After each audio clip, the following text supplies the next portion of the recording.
Hello, my name is Lila Omura, and I work for Harbor Interfaith Services, and I am an outreach housing navigator for Redondo Beach.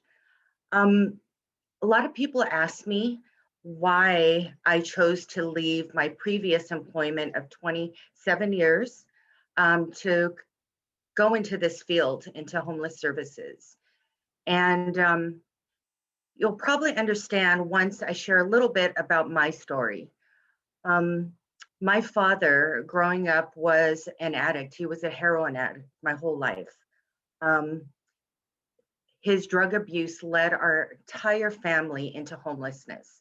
So it was my mother and my two younger brothers that got evicted from our apartment and ended up living with my grandmother, um, which was really difficult. We did that for 3 years.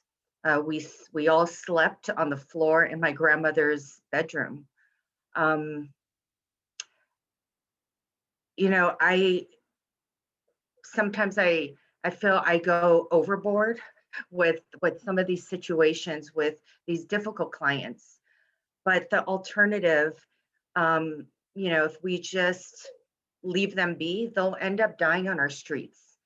Um, so a typical day for me, people ask, what do you do? There is no typical day in homeless services.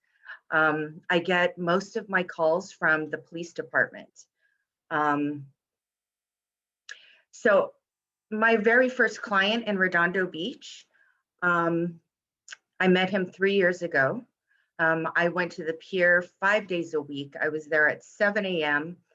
every day for 3 months, while everybody was waking up and packing up and coming to the benches right at the turnaround at the pier.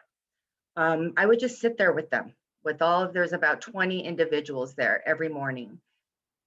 And no one would talk to me. No one wanted to give me the time of day, but I consistently went there every day. So finally, after 3 months, one of my, we'll call him John. John finally asked me what I was doing there. And actually he said, what are you doing here with all of us bums? And I told him, I'm here to assist you. Whatever you need.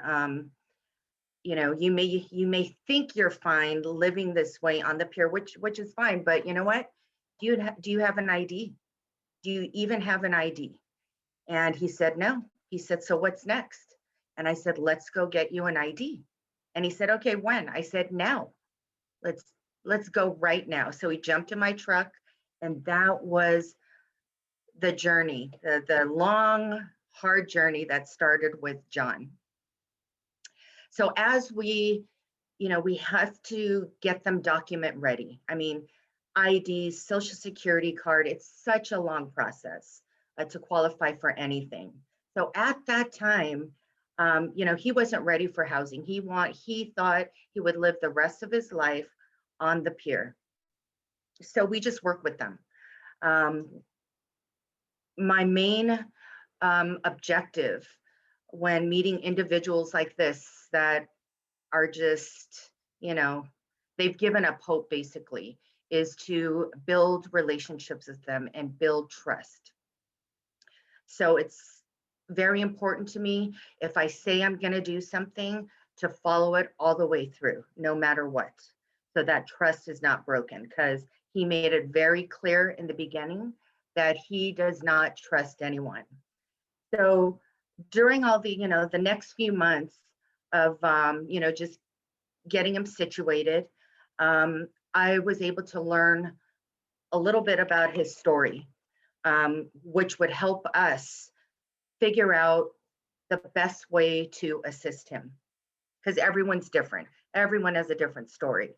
So not only was he a senior with no income, no identification, he was hearing impaired. He had spent the early part of his life in prison. He was incarcerated for a very long time. So he was institutionalized. He was also an alcoholic. There was physical and mental health issues to top it off.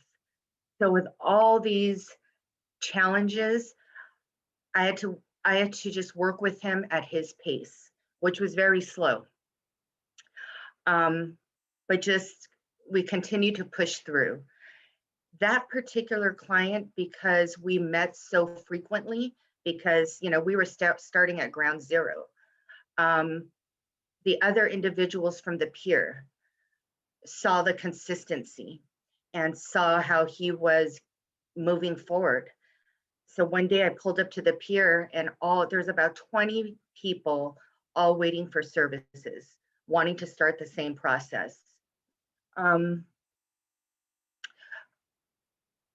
We did all of that, worked through his court issues because he had a very extensive criminal background, history, which I knew was going to be a challenge when it came to being accepted from a landlord. So I am very grateful to the city of Redondo Beach and the collaboration that the entire city is willing to just help one individual.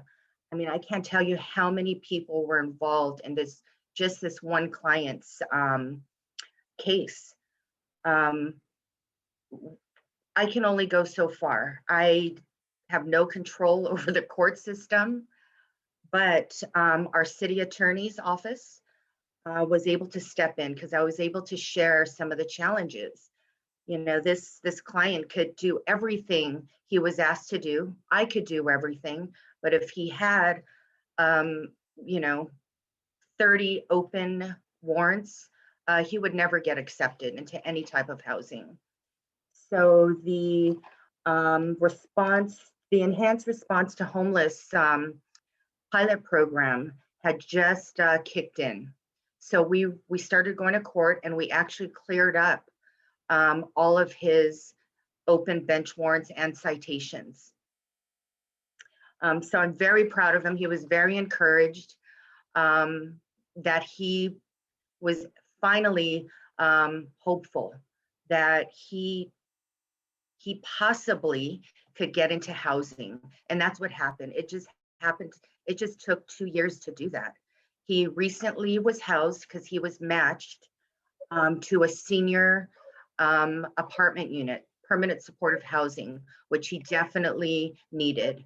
It was specifically for someone that had a disability, which he did. So I am just so thrilled and so happy for him, so excited that he is in his unit. He is doing so well. And the work doesn't stop just when they're housed. We have to keep them housed, right? So I'm proud to announce that he has stopped drinking and he is focusing on his physical health. When I was working with him when he was living on the pier, he could hardly walk. He was using a walker and he was in excruciating pain. He had a few slipped discs in his back. But we hooked him up with a doctor and a specialist, and he just last week, actually no, it's just a few days ago, he walked into our homeless court to pick up a certificate of completion. And he's just so happy. So with that being said, and hearing a little bit about my story and John's story, I hope you understand now that, this isn't just a job for me. It is my heart, it is my passion to do this work and to help these individuals, believe and that they can do it, that they can have a better life. It is possible with hard work. And he did it. I mean, we all did it. The city did it together. So, it's not easy. So my friends and family, they think I'm crazy, absolutely insane. But, I just try to do what I wished could have been done for my father when he was struggling. And, I continue to push forward every day with excitement and with a lot of determination to go after those individuals that just lost all hope. Um, and so again, I just press forward, and in the memory of my father, again, just continue. I'm so blessed to be able to continue to do this work. And thank you so much.